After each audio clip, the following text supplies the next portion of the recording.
알뜰맨, SFA 반도체는 뭐 하는 기업이야? 그리고 신사업을 한다고 하는데 어떤 사업을 하는 것일까? 대한민국 국민 모두가 승리하는 그날까지.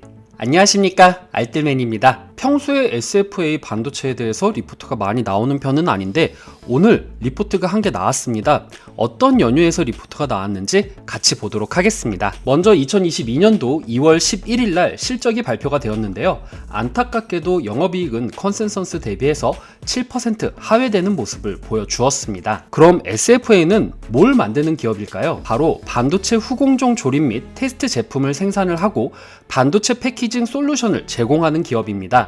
주로 삼성전자와 마이크론, SK하이닉스 등에 납품을 한다라고 보시면 되고요. 주요 판매 부분은 메모리에 대한 부분이 85.3%, 비메모리에 대한 부분이 14.3%라고 보시면 되겠습니다.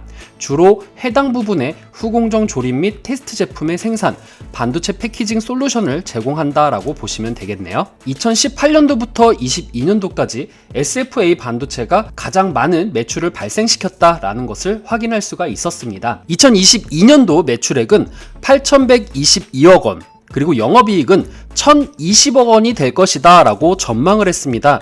매출액은 전년도 대비해서 27% 상회가 되는 부분이고 영업이익은 전년도 대비해서 53%, 순이익 부분은 13% 부분이라고 보시면 되겠습니다. 2021년도에 이어서 매출과 이익이 동반 성장을 지속할 것이다 라고 이야기를 했는데요. 그 근거가 되는 부분이 바로 캐파에 대한 부분입니다. 21년도의 캐파는 약 200억 원 부근을 발생시켰는데 22년도의 캐파는 500억 원에서 600억 원으로 훨씬 더 증가할 것이고 그리고 23년도도 성장을 이어나갈 것이다 라고 이야기를 했습니다. 23년도의 성장은요, 캐파의 확대, 그리고 신규 사업의 진출, 이 신규 사업에 대한 진출은 CIS에 대한 부분입니다. CIS에 따른 비메모리 비중의 증가, 그 다음 DDR5로의 전환, 요 부분이 2023년도를 성장시킬 수 있는 원동력이 될 것이다 라고 이야기를 했는데 어떤 이야기인지 차차 뜯어보도록 하겠습니다. 2022년도 실적 개선의 주요 원인은 고객사의 물량 증가와 가동률의 개선 때문이다 라고 이야기를 하고 있는데요. 2018년도에서 2020년도까지의 연간 평균 가동률은 60%밖에 되지 않았습니다. 하지만 21년도에는 75%로 상승이 되었고 22년도에는 83%까지 확대를 할 전망이다 라고 이야기를 하고 있습니다. 가동률 상승이 확대될 것으로 예상되는 이유 중에 하나가 삼성전자의 D램 빗 그로스 증가율이 2분기에서 3분기 때 집중되기 때문이다 라고 이야기를 하고 있습니다. 신규 사업으로는 CIS가 있는데요. 바로 카메라 이미지 센서라고 보시면 되겠습니다.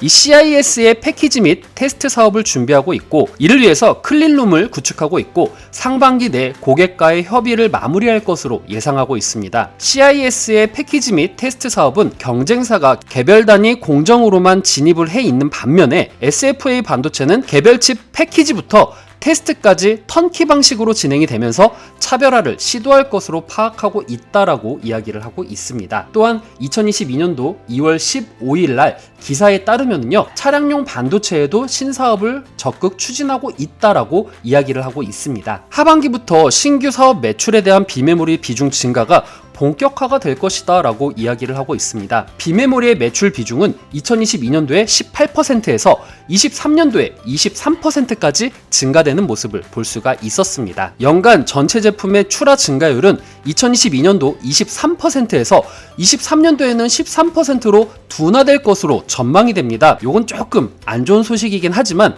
DDR5 비중의 증가로 평균 판가는 2022년도 하락세가 멈추고 그 다음 23년도부터는 상승세로 전환될 것이다 라고 이야기를 하고 있습니다. DDR5는 DDR4 대비 칩의 면적이 15에서 20% 증가하기 때문에 DDR5 관련 판가도 면적이 확대된 만큼 상승을 하기 때문에 매출 성장에 기여할 수 있을 것이다 라고 이야기를 하고 있는데요. 이 얘기가 뭐냐? 여러분들 쉽게 생각해서 CPU를 보시면 되겠습니다. 인텔의 11세대까지의 CPU는 정사각형의 모양을 하고 있지만 12세대부터는 직사각형의 큰 모양으로 나와 있습니다. 이 칩의 면적이 15에서 20%가 증가된 부분인데 DDR5 관련해서 패키징이라던가 검사 장비 테스트의 판가도 면적이 확대된 만큼 상승하기 때문에 매출 성장에 기여할 것이다 라는 이런 이야기입니다. SFA 반도체가 밸류에이션 프리미엄을 받고 있는 이유는 총 3가지를 이야기했습니다. 첫 번째는 최대 주주 지분율이 2020년에 대폭 확대가 되었다라는 부분입니다. 최대 주주의 지분율이 높아졌기 때문에 회사가 운영하는 데 있어서 막힘없이 운영을 할 수 있다라는 부분이 장점이 될 수 있겠죠. 두 번째로는 국내 패키지 및 후공정 업체 중에서 삼성전자양 서버용 메모리 패키지를 담당할 수 있을 정도로 기술력이 우수하다라는 부분입니다. 그 다음 세 번째는 국내 반도체 제조업체들 중에서 관련 장비, 소재 국산화에 대한 니즈가 지금 현재 증가하고 있는 가운데 SFA 반도체는 사업 영역이 메모리에서 비메모리로 확장이 시작되고 있기 때문에 프리미어를 받을 수가 있다라고 이야기를 하고 있습니다. 다음 재무구조에 대해서 말씀을 드리자면요. 2015년도부터 지금 현재까지 순차입금과 부채 비율이 점차적으로 줄어들고 있는 부분을 볼 수가 있고요. 그 다음 현금성 자산 및 잉여 현금의 흐름 부분도 2015년도부터 꾸준히 상승하고 있는 모습을 보여주고 있습니다. 2015년도에 최대 주주가 변경이 되었는데 한국문화진흥원에서 SFA 반도체로 바뀌었습니다. 김영민 대표이사 체제 구축 후에 재무구조가 탄탄하게 바뀌고 있다라는 부분이 긍정적인 부분이었습니다. 각 패키지 및 테스트 관련 업종에 대한 영업이익에 대해 제가 비교를 해봤는데요. 이것 역시 이베스트 투자증권에서 정말 친절하게 분석을 해줬기 때문에 저는 여기서 퍼센트만 계산을 했습니다. SFA 반도체는 2021년도 대비해서 22년도에 48.59% 상승 여력이 있고요. 하나마이크로는 64.32% 상승 여력이 있습니다. 네페스는 작년에 마이너스 300만 달러 부근에서 올해는 흑자 전환을 하는 모습을 보여주기 때문에 네페스의 주가 퍼포먼스가 기대가 된다라고 이야기를 드리고 싶고요. 그 다음 반대적으로 ASE 같은 경우에는 작년 대비해서 올해가 마이너스 95.96% 하락하는 모습을 보여주었습니다. 해외 기업들이 국내 기업들에 대비해서 성장률이 낮은 부분을 확인할 수가 있었는데요. 저는 이 중에서 패키지 및 테스트 관련 업종 중에서 어떤 것을 사고 싶냐 라고 이야기를 한다라고 하면은 저는 첫 번째로는 네페스에 손이 많이 가겠네요. 저는 문제아였던 아이가 흑자 전환을 하면서 왁 치솟는 불을 뿜는 아이들을 저는 굉장히 선호하기 때문에 네페스가 1위, 그 다음 하나마이크론, 그 다음 SFA 반도체에 대해서 관심을 가질 것 같다라는 생각이 들었습니다. 하지만 SFA 반도체의 가장 큰 핵심 중에 하나가 바로 매출 부분 중에서 비메모리 부분이 확장되고 있다는 부분이 가장 큰 강점이기 때문에 SFA 반도체도 관심 있게 지켜볼 만하다라고 이야기를 드리고 싶네요. 자, 그래서 SFA 반도체 매출액에 대해서 말씀을 드리자면요. 2022년도에서 23년도까지의 매출액은 24% 증가가 되고요. 영업이익은 35% 증가된 부분을 확인할 수가 있었습니다. 물론 리포트가 하나밖에 없기 때문에 신뢰도가 떨어진다는 점은 여러분들께서 좀 감안하시고 봐주시길 바라겠습니다. 자, 그 다음 영업이익 같은 경우에는 1분기에서 2분기에 23%가 증가가 되고, 그리고 2분기에서 3분기 갈 때는 21% 증가가 된 다음에 4분기 갈 때는 마이너스 14% 하락하는 모습을 보여주었습니다. 그래서 여러분들께서 지금 현재 물려 계신 분들이라던가 언제 매도를 할지 고민이 되시는 분들 같은 경우에는 영업이익을 보시고 3분기까지 생각하는 것도 나쁘지 않다라고 생각을 하고 있습니다. 자, 목표가 같은 경우에는 제가 이전 리포트들을 찾아봤는데 이베스트 투자증권에서는 이전의 리포트가 없었기 때문에 지금 현재 목표가만 가지고 이야기를 드리겠습니다. 9,500원인데 지금 현재 6,670원인 것을 감안한다라고 하면은 현재 올라갈 수 있는 퍼센트는 42% 정도 올라갈 여력이 있다라고 보면 될 것 같습니다. 자, 그래서 적정 주가를 구하면은요, 2022년도 3월 4일 2시 18분을 기준으로 해서 말씀을 드리는 겁니다.